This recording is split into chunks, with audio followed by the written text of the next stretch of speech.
ডাক দিয়া বলেন, ওমর রে, মা ইউবকিকা ইয়া ওমর, কেন চোখের পানি ছেড়ে দিয়া কান্দো? কান্দার কারণটা কি?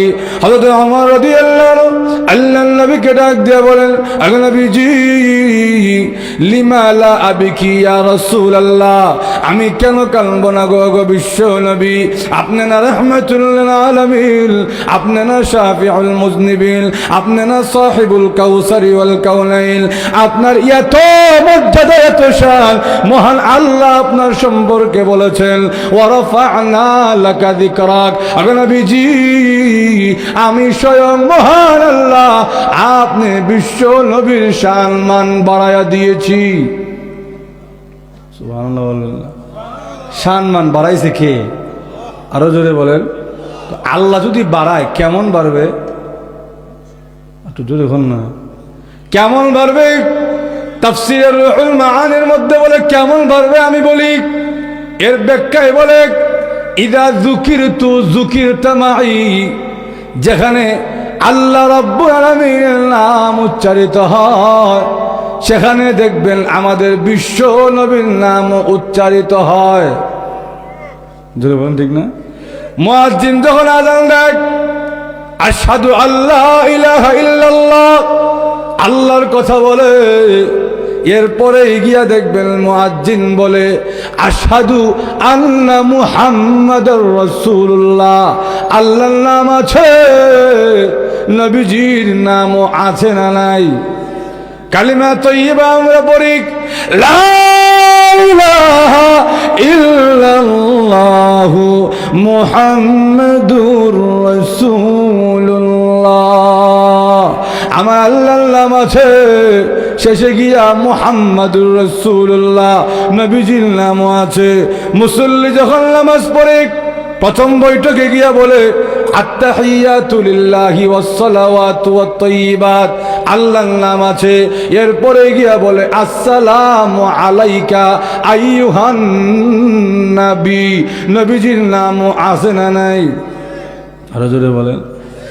আমার আল্লাহ নবীকে ডাক দিয়া বলেন, আগে নবীজি, আপনি বিশ্ব নবীর এত শান আর এত মর্যাদা, আপনি এমন অবস্থায় ঘুমান, অথচ তাকে দেখেন ওই রুমের বাচ্চা, ওই পারস্যের বাচ্চা, এরা ইমান আনে নাই, এরা বেঈমান কাফের মুশরিক, কিন্তু দেখা যায় এরা রেশমের পোশাক পরিধান করে, নরম তুলতুলে বিছানায় ঘুমায়, এদের খানা খাদ্যের কোনো অভাব নাই, চাকর চাকরানির কোনো অভাব নাই।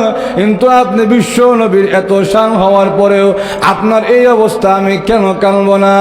আল্লাহর নবী বিশ্ব নবী রাহমাতুল লিল আলামিন ডাক দেয়া বলেন, ওমর রে, আমা তারদা আন তাকুনা লানাল আখিরা ওয়া লাহুমুদ দুনিয়া, রে ওমর, তুমি কি এতে সন্তুষ্ট না? আমরা ইমানদার, আমরা না মুমিন, আমরা তো দুনিয়া লুবি না, আমরা দুনিয়া থেকে নিব না, আমাদের জন্য আল্লাহ আখিরাত রেডি করে রেখেছেন, আমরা আখিরাত থেকে নিব। আর ওই বেঈমান কাফেররা, আল্লাহ এদেরকে দুনিয়া দিয়েছেন, কিন্তু আখিরাতে এদের কোনো অংশ নাই, কোনো চাওয়া পাওয়া নাই, এদের আখিরাতে আল্লাহ রাব্বুল আলামিন কোনো অংশ দিবেন না। আমরা ঈমানদার, দুনিয়ার জীবনে আমাদের বিপদ আসবে, কষ্ট আসবে, দুঃখ আসবে, দুনিয়ার প্রতি আমরা লোভী হতে পারি না, আমরা নিব আল্লাহর কাছ থেকে আখিরাতে যাইয়া। জোরে বলেন, ঠিক না? বিশ্ব নবী রাহমাতুল লিল আলামিন এত কষ্ট সহ্য করার পরে ওমর রাদিয়াল্লাহু তাআলার মতন আরো অনেক সাহাবী বলতেন, আগে নবীজি, আল্লাহকে বলেন না আমরা কষ্ট করি, ঠিক আছে, কিন্তু আপনি বিশ্ব নবী যে কষ্ট করেন আমরা তো বরদাস্ত করতে পারি না, সহ্য করতে পারি না। আল্লাহ রাব্বুল আলামিন তার নবীর জবান থেকে বের করার জন্য একবার জিবরাইল আলাইহিস সালামকে পাঠাইয়াছেন। মিশকাতের হাদিসের মধ্যে এসেছে, জিবরাইল আলাইহিস সালাম আল্লাহ নবীকে ডাক দিয়া বলেন, ওগো নবীজি, আপনি যদি বলেন গো, আল্লাহ বলেছেন মক্কার তামাম পাহাড়গুলোকে আল্লাহ স্বর্ণ রূপার পাহাড় বানায়া দিবেন, মিনাজ যাহাবি ওয়াল ফিদ্দা, স্বর্ণরূপার পাহাড় বানায়া দিবেন। আপনি যদি একবার বলেন যা মনে চায় সব নিয়ে যাবেন। আল্লাহর নবী বিশ্ব নবী রাহমাতুল্লিল আলামিন ডাক দিয়ে বলেন, প্রভু গো, এই স্বর্ণ রূপা দিয়ে আমি কি করব? আমি তো এই স্বর্ণ রূপার পাগল না। আমি আমার উম্মতকে কিয়ামত পর্যন্ত শিখাইয়া দিতে চাই। আমি বিশ্ব নবী চাইলে তো এমন ভোগ করতে পারতাম, স্বর্ণরূপা নিতে পারতাম, ধন সম্পদ নিতে পারতাম, কিন্তু আমি বিশ্ব নবী তো এগুলো চাই না। আমি চাই আমি যখন একবার পেট ভরে খাবো তখন আমি আপনি আল্লাহর শুকরিয়া আদায় করব। আবার যখন ক্ষুধার্ত থাকবো, আমি নবী যখন ক্ষুধার কষ্ট করব তখন ধৈর্য ধরব। আমি আমার উম্মতকে শিখাইয়া দিতে চাই, সুখে থাকো আর দুঃখে থাকো, সব সময় আমি আমার মহান আল্লাহকে ভালোবাসি। আউযু বিল্লাহি মিনাশ শাইতানির রাজীম। বিসমিল্লাহির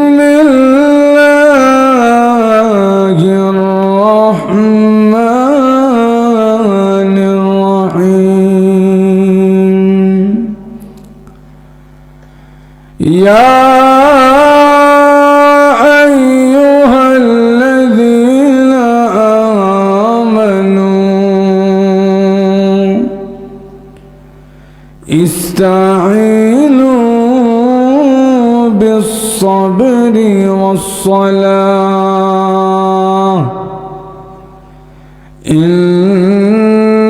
ইন্নাল্লাহা মা'আস-সাবিরিন।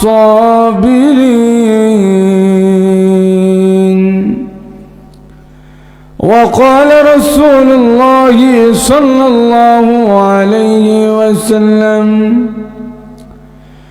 الدنيا دار من لا دار له ومال من لا مال له ولها يجمع من لا عقل له. صدق الله العظيم وصدق رسوله النبي الكريم صلى الله على سيدنا ومولانا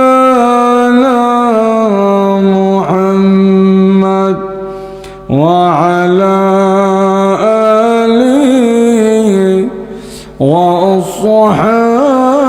وأصحابه وسلم. صلى الله على سيدنا ومولانا محمد وعلى آله وأصحابه وسلم. জামিয়া ইসলামিয়া হাফিজিয়া বৃহত্তর বাণীগ্রাম কর্তৃক আয়োজিত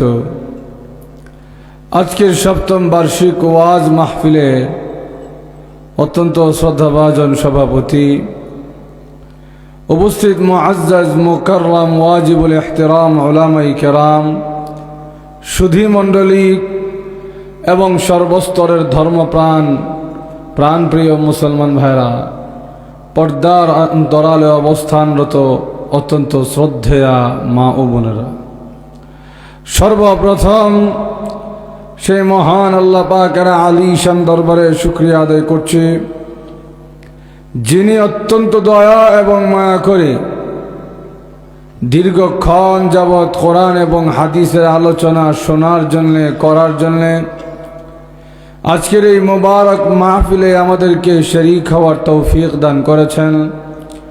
এজন্য সকলেই জুড়ে সুরে অন্তরের অন্তঃস্থল থেকে কালিমাতুশ শুকুর আদায় করছি, আলহামদুলিল্লাহ। আমি আপনাদের সামনে পবিত্র কোরআন শরীফের সূরাতুল বাকারার একখানা আয়াতে কারিমা তিলাওয়াত করেছে। রাসূল করিম সাল্লাল্লাহু আলাইহি ওয়াসাল্লামের রেখে যাওয়া অসংখ্য অগণিত হাদিস মুবারক থেকে একখানা হাদিস পাঠ করেছে। আমার তিলাওয়াতকৃত যে আয়াত, এই আয়াতে মহান আল্লাহ রাব্বুল আলামিন ইয়া আইয়ুহাল্লাযীনা আমানু, হে ঈমানদাররা বলে ডাক দিয়েছেন। রাইসুল মুফাসসিরিন আব্দুল্লাহ ইবনে আব্বাস রাদিয়াল্লাহু তাআলা আনহুমা বলেন, আল্লাহ যখন ইয়া আইয়ুহাল্লাযীনা আমানু, হে ঈমানদাররা বলে ডাক দেয়, ফাআরইহা সামআ, তো তুমি তোমার কান খাড়া করে মনোযোগ দিয়া ওই আয়াতটা শোনো।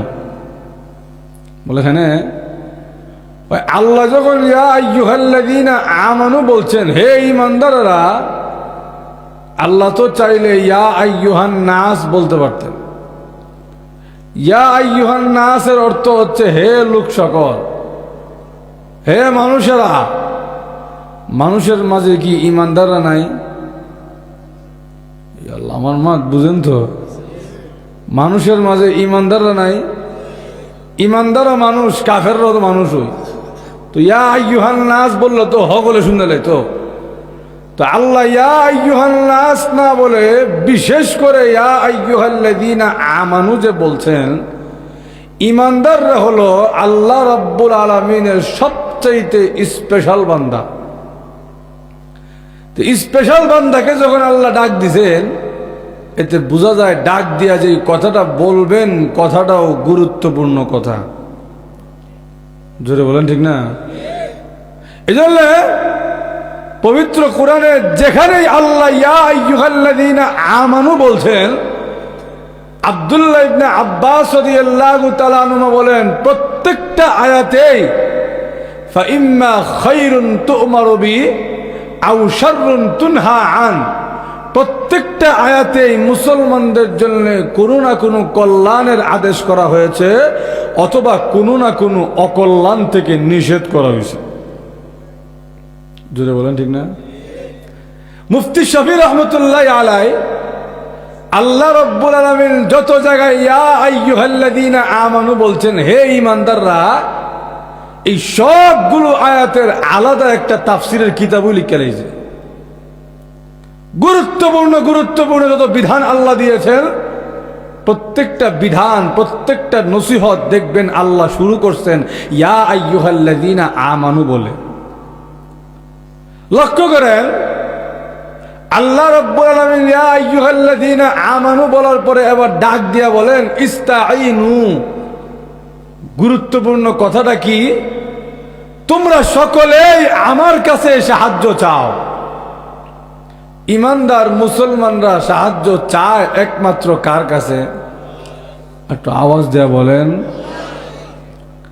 ঈমানদাররা যে আল্লাহর কাছে সাহায্য চাইবে, এই ওয়াদা কিন্তু দৈনিক 5 ওয়াক্ত নামাজে ঈমানদাররা আল্লাহর সঙ্গে কইরাইছে। নামাজে যখন বান্দা দাঁড়ায়, সূরা ফাতিহা যখন আরম্ভ করে, এক পর্যায়ে গিয়া বান্দা বলে ইয়্যাকা না'বুদু ওয়া ইয়্যাকা নাস্তাঈন।